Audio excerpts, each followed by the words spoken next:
So I think our viewers at home are wondering, how does an investment firm make impact? Great question. Well, every investment has impact, whether you know it or not. So your investments either have a positive impact on society, they're contributing to solutions, or they're doing no harm. Maybe you're taking a low carbon approach, or your investments have a negative impact. They're actually impacting human beings, animals, the planet negatively, so you can seek a return. And today we have so many different options and availabilities in the marketplace to where you can actually get market rate returns and have the impact you want to have socially, environmentally, or both. So how do I align my values with my investments? What would you do for me? So you first want to start with your traditional process of how you build a traditional portfolio. What's the right asset allocation for your goals and objectives? What do you need for your lifestyle? Funding your kids' education, saving for retirement. And then as you have excess, looking to what value or what legacy do you want to have back in society? Once you figure out the right asset allocation and the right level of risk, you're young, so you might be able to take additional risk and have a more growth-oriented portfolio because you have 20, 30, 40 years, even longer in some cases, to allow that portfolio to mature. So the next layer, once you've established kind of your foundation, I call it the architectural foundation, you then want to look to say, what do I actually care about? Both from a negative and a positive. So let's use gun control as an example. Let's look at gun control from 3 different levels. Usually people are not wanting to appeal the Second Amendment. They're actually just wanting to have proper systems in place that make sure that military style weapons don't get in the hands of people that they shouldn't be in the hands of. And that actually comes down to a different screen than having the policy debate around the Second Amendment. And you can actually look at your portfolio and stop funding retail companies that are selling guns to people that shouldn't be getting them. So that's one area where you're more taking a divestment approach. If you want to take a more positive approach, I often say, what's one thing you would move the needle on and why? Like if you could do just one thing, because we have a finite amount of resources and a finite amount of time, figure that one thing out and then let's build a portfolio around that, because usually you can do that across asset classes. So say mine's like sustainable agriculture. What would you do for me? And how do you find these companies? So first we need to talk about, are you talking about sustainable agriculture in the United States, or are you talking about it in the developing world? Say the United States. Okay, so we're now focused more on one specific region rather than the whole globe as our kind of universe. Then we have to talk about, okay, what part of the portfolio are we looking to build out? So let's say you have a private allocation, which means you're going to invest in alternatives. They're usually private in nature. They could be sustainable agriculture notes. That could be 1, 3, 5, 10-year notes. They could earn you anywhere from 1% to 4%, depending on the time lockup you're willing to take. You're loaning capital to these farmers or to systems that allow for the system to work, rather than you're just loaning dollars to any type of fixed income investment. So you're being really purposeful. Maybe you actually have the tolerance and you happen to know somebody who runs a vertical farming system in Minnesota. There happens to be a company here that's doing that. And they are producing romaine lettuce in a completely vertical warehouse situation. So they actually weren't exposed to the recall of romaine lettuce. You could invest in that company directly in their friends and family round, their seed round, their Series A round. You might actually get exposure to that company through somebody like a Big Path, right? Where you actually see the opportunity and then you would come to a line and you would say, I'd like you to due diligence this and compare it to other investments in a similar direct capacity, a similar industry, and to see if this makes sense for what I'm trying to do inside my portfolio. And I think you hit on a really important point about the lettuce being recalled. And this ethical, sustainable farming didn't have that recall. How are you seeing these impact companies in the long-term growth? And why might I invest in a company that creates impact and has ethical guidelines versus a company that might cut a couple of corners? first. Yeah, or a company that, said it another way, a company that's just worried about the bottom line. Right. Right? They're driving for shareholder return. We believe that in the long run, investors will be rewarded for investing in companies that we are moving towards from a new economy perspective. Right? We are shifting how we purchase goods and services as consumers. Consumers actually control the bottom line. We control revenue. Millennials and women are moving in this direction, super conscious about what companies are supporting, what products are putting in their body. This is not just a movement. This is actually how we're going to live. And if you think about it, we are at a moment in time where we can't afford as a society to only focus on the bottom line. We have to be able to look at our supply chains. What are the practices in those supply chains? Our labor practices. At what expense did what human was at an expense rather than an asset to be able to drive that bottom line result? And today, more and more companies are saying, I care as much about the bottom line as I do about people, both the people in my organization and the people in supply chains, as well as I care about the environment. And if you look at your values and you align your company with your values, no pun intended, you can start to build a service model or a product that actually takes all those stakeholders into account rather than just one stakeholder.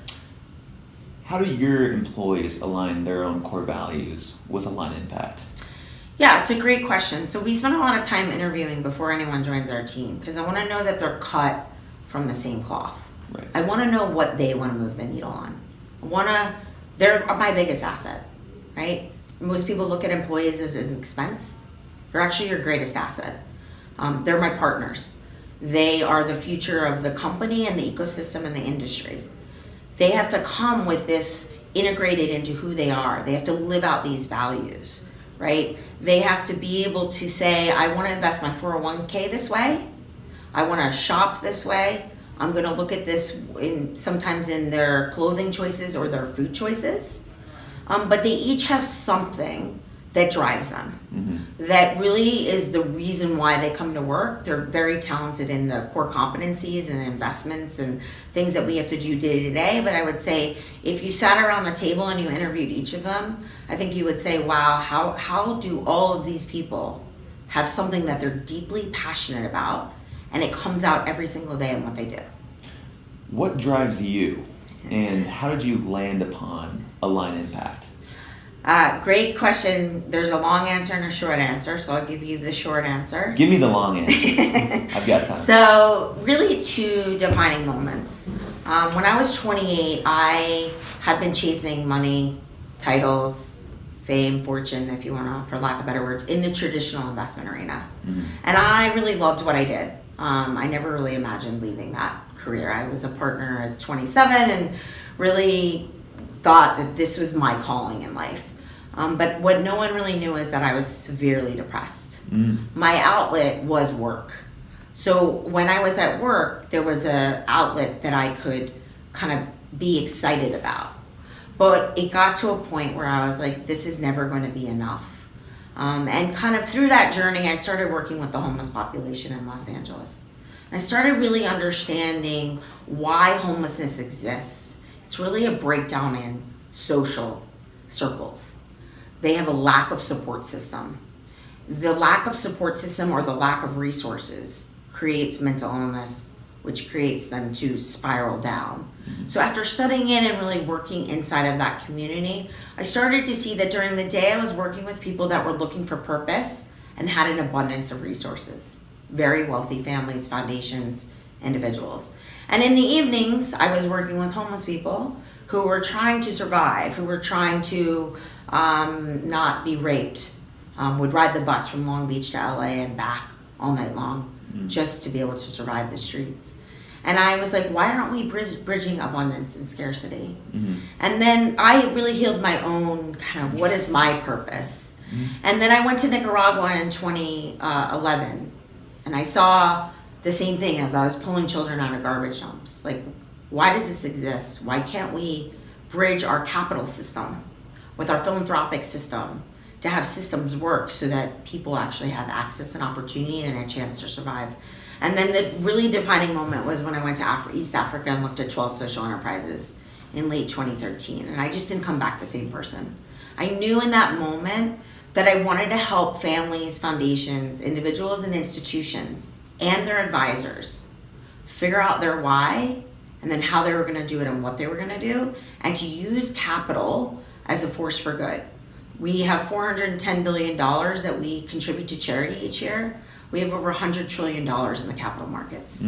We're never going to solve the 17 Sustainable Development Goals or the drastic issues we face globally, socially, and environmentally without using capital, investment capital. And in order to do that, we have to transform the financial services industry. Right. How we think about it, how we report, our expectations on returns, and ultimately making sure that all three stakeholders are the recipient, not just the profits. And just to go off that, what's the biggest misconception of impact investing in sustainable enterprises? Another great question. That you have to sacrifice return. That in order to be an impact investor or to invest in these social enterprises or funds or even new and innovative products or strategies, that you're going to have to give up return. That in order to do that, you then have to sacrifice down the road, when that's really a misnomer. You can absolutely invest and get a market rate return for the same level of risk. You may choose to take a concessionary return because you're actually focused more on the impact than you are on the return. And usually that concessionary return is actually just a concessionary return and for the level of risk you're taking. So when you risk adjust it, it's considered concessionary. But if you looked at it on face value, you would say, oh, that 8 or 12% return looks pretty attractive. It's just you're either locking up your capital, you're entering a market that's niche, that hasn't been proven yet, you're in an early stage round of a company, you don't know if the team's gonna have what it takes, maybe that investment needs more capital. There's a lot of things that you have, and unknowns that you have to factor in. So I'm new to this space. Can you elaborate on concessionary returns?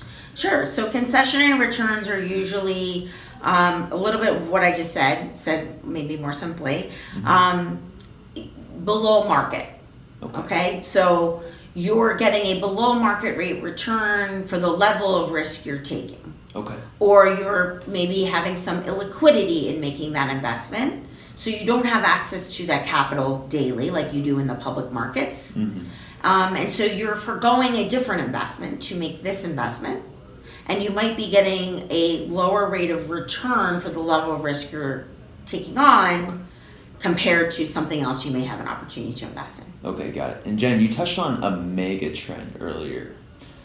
For our viewers watching this who are also investors, can you tell them what you're seeing in this trend? Yeah, I mean, this is not going away. If anything, your viewers, everyone should be asking at a bare minimum, do I have sustainable, social, environmental, ESG opportunities to invest in my 401k or my retirement accounts with my company?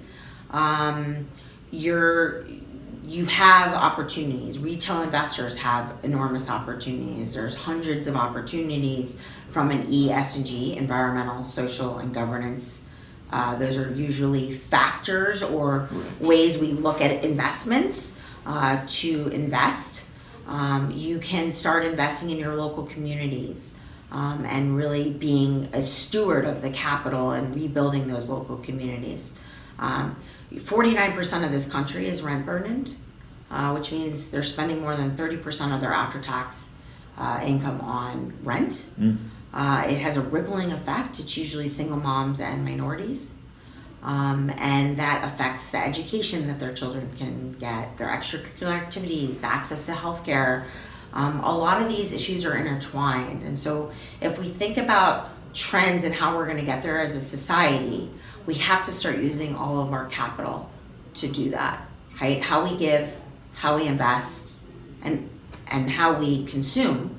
And then ultimately, what kind of companies do we go to work for, right? That can be actually factored into the decision-making process. And I think women and millennials do a really good job of that, of looking at all 4 pillars and making decisions and driving this movement forward. And I've had, as I choke on my own saliva, I've had impact investors describe to me ESG, the S being the messy middle. How do you define what a good socially run company is, or what's impact on society is, and how do you measure that? Great question. So S is usually something that each individual investor has to define. The environment's a little easier because S can span education to healthcare, to affordable housing, to social justice, criminal justice reform, agriculture, sustainable foods, organics, vegan, right? The S is, the S and the E are very much intertwined. Okay. But if we just focus on the S for a second, those also go deeper into what is the effect on human beings in the supply chain, right? If we're talking about our clothes that we're wearing, if we're driving down the price, it's usually at the expense of another human being that we're driving down the price, right? So why don't we pay $29.99 for a white cotton t-shirt made in America or made in a sustainable manner that allows the person at the end of the chain, or one would say the beginning of the chain, to actually have a living wage and good working environments. So the S, it is messy because it's harder to define, especially in the public markets. It's much easier to define in the private markets.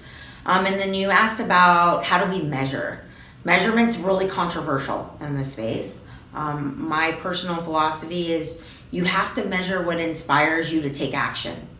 Measurement is only as good as the data that you're getting access to, and that you're measuring something that inspires you to do something else, right? Okay. If we have all these different measurement tools and ways we can measure, at the end of the day, if the end investor doesn't do anything different or doesn't have their aha moment, the measurement really doesn't matter.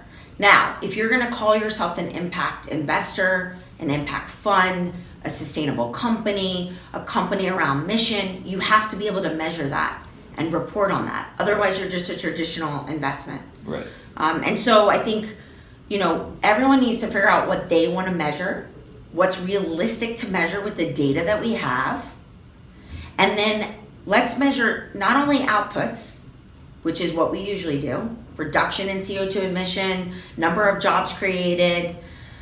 Let's measure outcomes. Because of this job, because they're making a living wage, because they're working in a satisfactory factory that really cares about their complete well-being, they now have extra income to be able to send their kids to school, to have a house that actually is going to work to function and add security and safety. These are rippling effects. These are outcomes that come from the output. But as an industry, we kind of focus on the output or the activities rather than saying, let's take the outputs and the outcomes. Okay. That's where I want us to get to. And it's really difficult for a lot of social entrepreneurs that we interview to measure and quantify their impact. Absolutely. So how important is it that a company that you're investing in does something like that, like a certified B corporation?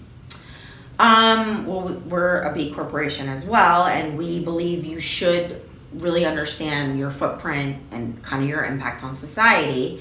Our approach is we want to look to see what they expect to measure. We're not trying to add something else to a full plate already, right? What is realistic?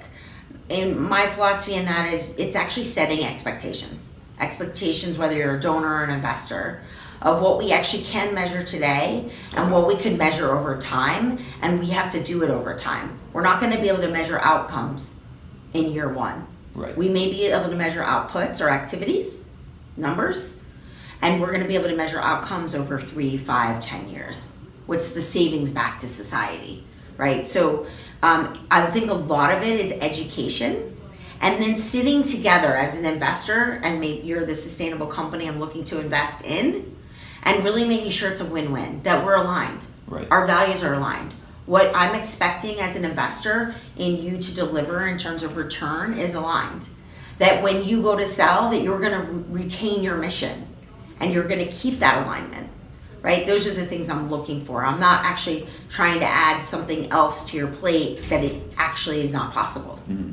Got it. Right? Usually if they're holding themselves out as a company or a fund, they're usually able to measure some kind of impact because that's that's part of their thesis. And Jen, we touched on the E and the S, governance. What does governance have to do with my investment? And how do you measure? Well, governance is super important because governance is, do you have enough of different opinions and voices at the board level? Do you have enough diversity amongst gender? Do you have minority voices, right? There's a lot of data that shows that teams and boardrooms that are diverse make better decisions because they're coming from different perspectives. Mm-hmm.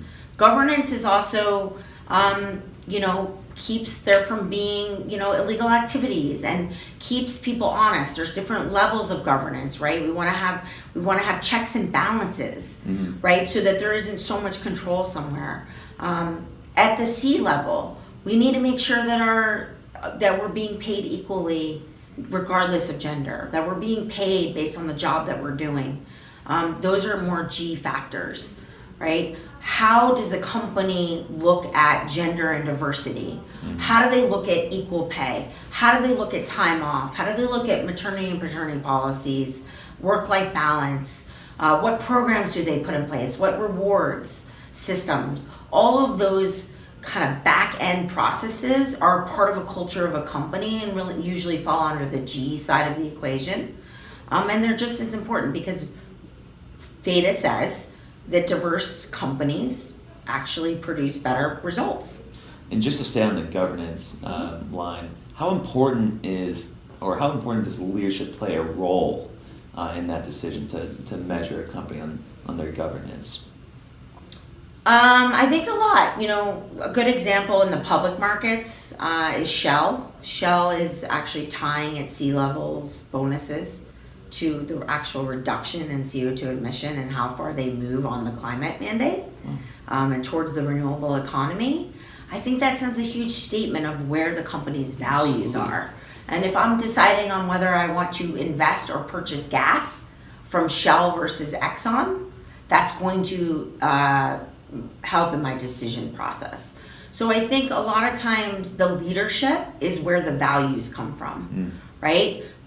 We can't be a B Corp and a company that's an impact investing company if we didn't have diversity in ownership, diversity in the boardroom, diversity in management, diversity amongst our staff. We have to live out our own values so that people recognize that we're actually doing it ourselves.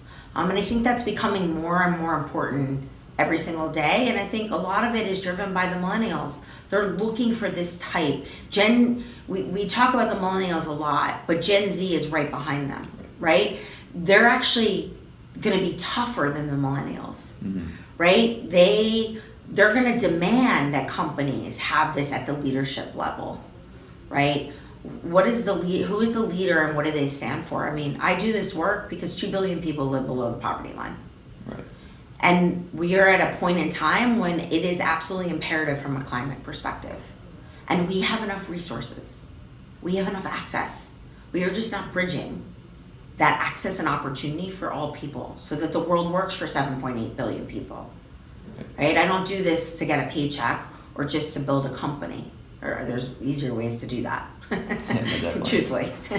So how do your leadership values align with Align Impact?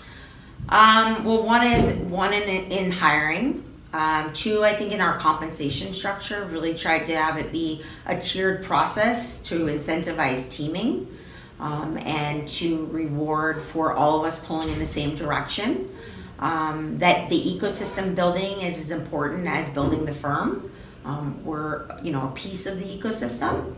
I meditate at least 2 to 3 times a day. I think that's also core to how I can function as a leader, is that you take time to do the things that you are important to you that make you the best version of yourself, and that you hire talent, you pick investors, you create a board that also is aligned with your values.